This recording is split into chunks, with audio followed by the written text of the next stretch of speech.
Hello guys, welcome to our channel. और आज हम लेके आए रॉ वर्सेस आईएसआई का कंपैरिजन का रिएक्शन।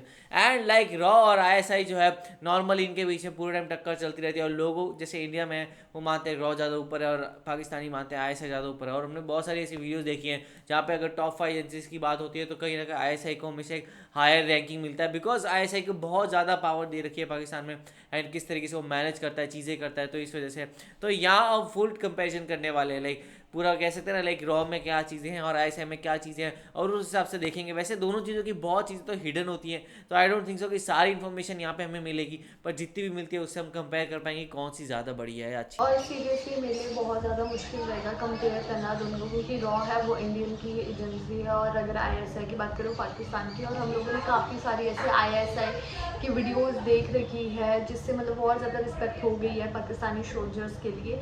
तो लाइक ये टफ कंपैरिजन होगा। और जैसे फादर ने कहा कि हमें कंपेयर करना भी नहीं चाहिए, क्योंकि यार देखो वो तो अपनी ड्यूटी ही परफॉर्म कर रहे हैं, उनका काम है अपने देश के लिए अपने देश को प्रोटेक्ट करना, तो वो कर रहे हैं, ठीक है, वो अपनी ड्यूटी को निभा रहे हैं, ठीक है। तो मुझे ऐसे लगता है उनको चाहे वो किसी मर्जी देश को सोल्जर्स हो, हमें उनको रिस्पेक्ट ही करना चाहिए। कंपेयर करना बहुत मुश्किल होएगा, पर चलो देख लेते हैं वीडियो, और क्या पता इसमें कुछ पता लगे कि कौन अच्छा है कौन गंदा, तो क्या पता हम कंपेयर भी कर रहे हो नोज, बाकी वीडियो देखकर ही पता लगेगा। तो देखते हैं वीडियो कैसे होने वाली है। भाई देख लेते हैं कैसा होगा, तो आप भी देखो हम भी देखते हैं। Let's number 1 formation.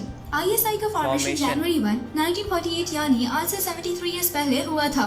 इसका हेडक्वार्टर वर्तमान में इस्लामाबाद, पाकिस्तान में मौजूद है। वहीं रॉ को आज से 52 ईयर्स पहले 21 सितंबर ओ, रॉ बाद में 1968 सेटअप हुई है। फॉर्म किया गया था। रॉ का headquarter CGO complex new Delhi, India में स्थित है। पाकिस्तान नंबर ISI 3 बहुत हिस्ट्री। पहले करती है। साल 1947 और 48 के बीच हुई इंडिया पाकिस्तान के बीच के वॉर में पाकिस्तान को इंटेलिजेंस गैदरिंग्स, शेयरिंग्स और आर्मी, नेवी और एयरफोर्स के बीच कोऑर्डिनेशन रखने में काफी दिक्कतों का सामना करना पड़ा था, जिसके बाद उन्हें यह एहसास हुआ कि उन्हें एक बेहतर इंटेलिजेंस एजेंसी की सख्त जरूरत है, और इसीलिए इंटर सर्विसेज इंटेलिजेंस को साल 1948 में बनाया गया। आईएसआई को संभालने का काम 3 मेन मिलिट्री सर्विसेज के ऑफिसर्स को मिला ताकि इंफॉर्मेशन कलेक्शन में आसानी हो। इस एजेंसी के पीछे मेजर जनरल सर रॉबर्ट कॉथॉम और कर्नल शाहिद हामिद का दिमाग था।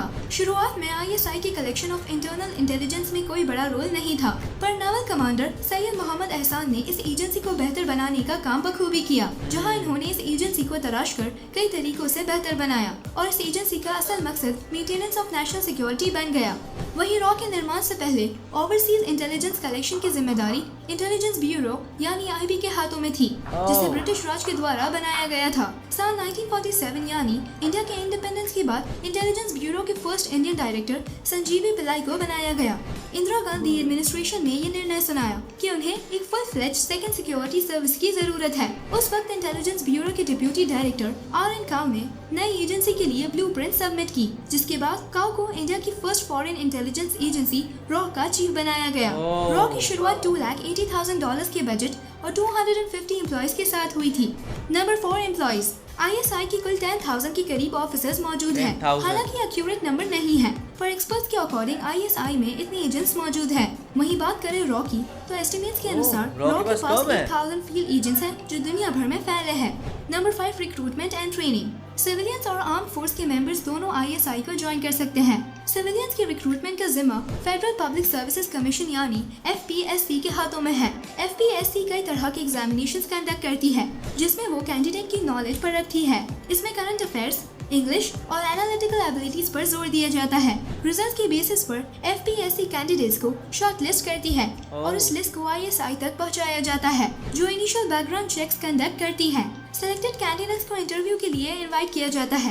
इस ISI के लिए एग्जाम होते हैं कमेटी के पाकिस्तान द्वारा कंडक्ट किया जाता है, जिसमें FPSC और ISI के ऑफिशियल्स होते हैं।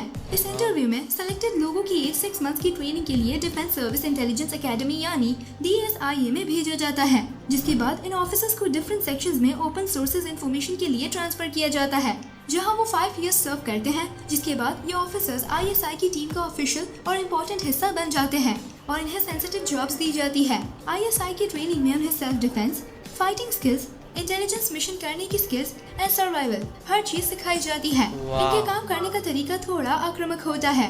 वहीं रॉ ज्वाइन करने के लिए 12th या डिग्री कॉलेज के बाद कोई डायरेक्ट रिक्रूटमेंट का ऑप्शन नहीं है, पर ऐसे कैंडिडेट्स को चुनता है जो UPSC एग्जाम्स क्लियर कर चुके हैं और IFS, IAS, और IPS एक्सेट्रा बन चुके हैं। कैंडिडेट्स का रेप्यूटेड यूनिवर्सिटी से गुड एजुकेशन प्रोसेस करना जरूरी है और साथ ही रॉ में शामिल होने के लिए किसी एक फॉरेन लैंग्वेज पर बेहतरीन कमांड होना भी अनिवार्य है, जैसे चाइनीज, इंग्लिश, स्पेनिश वगैरह वगैरह। इन फॉरेन लैंग्वेजेस में कम से कम एक लैंग्वेज पर बेहतरीन कमांड होना जरूरी है। इस बेसिक ट्रेनिंग के बाद कैंडिडेट्स को फील्ड इंटेलिजेंस ब्यूरो यानी FIB के साथ जोड़ा जाता है। यहाँ कैंडिडेट्स को 1.5 ईयर से 2 ईयर्स की एडवांस ट्रेनिंग दी जाती है, जहाँ इन्हें इंटेलिजेंस ऑपरेशंस की स्किल्स सिखाई जाती है, जिसमें इन्हें हर जरूरी चीजों का ज्ञान दिया जाता है। कैसे मिशन करना है, तरीका क्या होता है और अगर पकड़े गए तो इंट्रोगेशन कैसे फेस करना है। इनकी बेहतरीन फील्ड ट्रेनिंग होती है। रॉ कैंडिडेट्स को सेल्फ डिफेंस के कई तरीके सिखाए जाते हैं और खासकर इन्हें क्रव मागा सिखाया जाता है, जो एक मिलिट्री सेल्फ डिफेंस और फाइटिंग सिस्टम है, जिसे इजरायली डिफेंस फोर्सेस के द्वारा भी प्रैक्टिस किया जाता है। फील्ड एंड आर्म ट्रेनिंग के लिए कैंडिडेट्स को इंडियन मिलिट्री एकेडमी में भेजा जाता है। इंटेलिजेंस, शार्पनेस और self defence and fighting techniques के साथ एक रॉ ऑफिसर या एजेंट टेक्नोलॉजी की जबरदस्त समझ रखता है।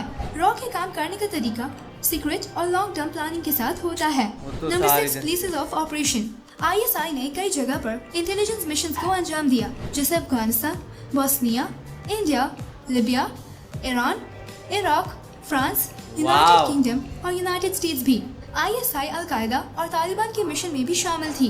वहीं रॉ ने South Africa, Senegal, Afghanistan, Bangladesh, China, Iran, Malaysia, Maldives, Myanmar, Nepal, Pakistan, Sri Lanka, तुर्की, बेल्जियम, जर्मनी, इटली और कनाडा में भी कई मिशन किए हैं। रॉ ने ओसामा बिन लादेन को पकड़ने में भी US की मदद की थी और काफी ज्यादा हिडन इन्फॉर्मेशन प्रोवाइड की थी।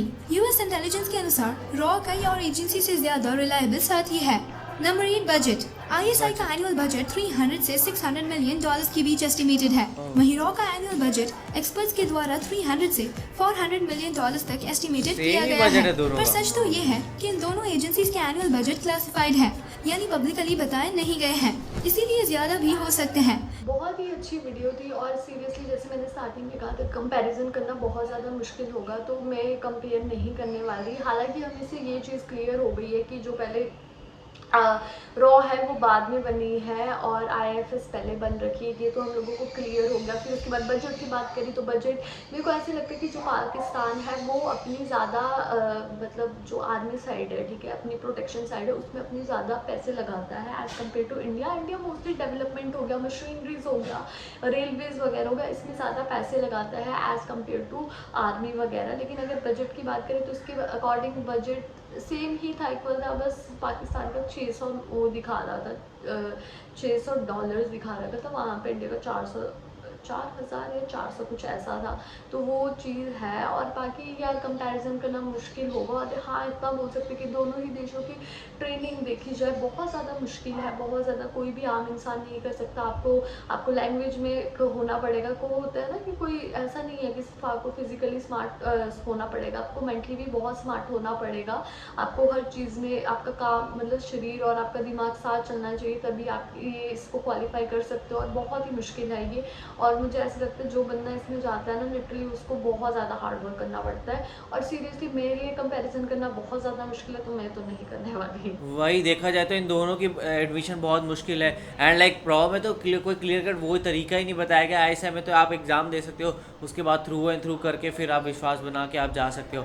पर यहाँ पे ऐसा रॉ में तो हमने कभी कुछ सुना ही नहीं और पता ही नहीं होता, ना CBI है, ये सब है, इनको कुछ पता नहीं होता ये लोग किस तरीके से रिक्रूट करते हैं। बिकॉज हमारे यहाँ पे बस IAS ऑफिसर्स होते हैं, उनको कॉन्टैक्ट कर करके कुछ ना कुछ ये लोग बिठा लेते हैं। और मेरे ख्याल से मेनली मिलिट्री पर्सनल जो होंगे उनमें से बहुत जो हाई रैंकिंग वाले जो बहुत स्मार्ट होते हैं उनको रिक्रूट करते होंगे। एंड जहाँ तक देखा जाए दोनों की अभी टक्कर की। और यहाँ पे हमें पता लग गया इस वीडियो से कि इस वजह से बहुत सारी इन्फॉर्मेशन बाहर नहीं आई हुई है। ना रॉ का कुछ ज़्यादा पता है कि कितना पैसा खर्च होता है, कितने एम्प्लॉयज़ है, ना ISI का पता है। बस ये थोड़ा अंदाज़ा लगाया जा रहा है कि इतने हो सकते हैं। बाकी ये है कि ISI के भी बहुत सारे ऑपरेशन थे फॉरन में चलते हैं, रॉ के भी बहुत चलते हैं। बस ये है कि लाइक जब तक, और फिर मेन इसकी जो डिसहार्टनिंग चीज़ ये है कि लाइक किसी का भी अगर पकड़ा जाता है ना तो उसको वो डिसोन कर देते हैं और बताते हैं कि हमारा नहीं है। तो वो एक थोड़ी डिसहार्टनिंग चीज़ है। तो आप लोग को ये वीडियो कैसी लगी आपको ज़रूर बताएगा। इसे लाइक करते जाइए, कमेंट करते जाइए, शेयर करते जाइए, सब्सक्राइब करते जाइए। बाय।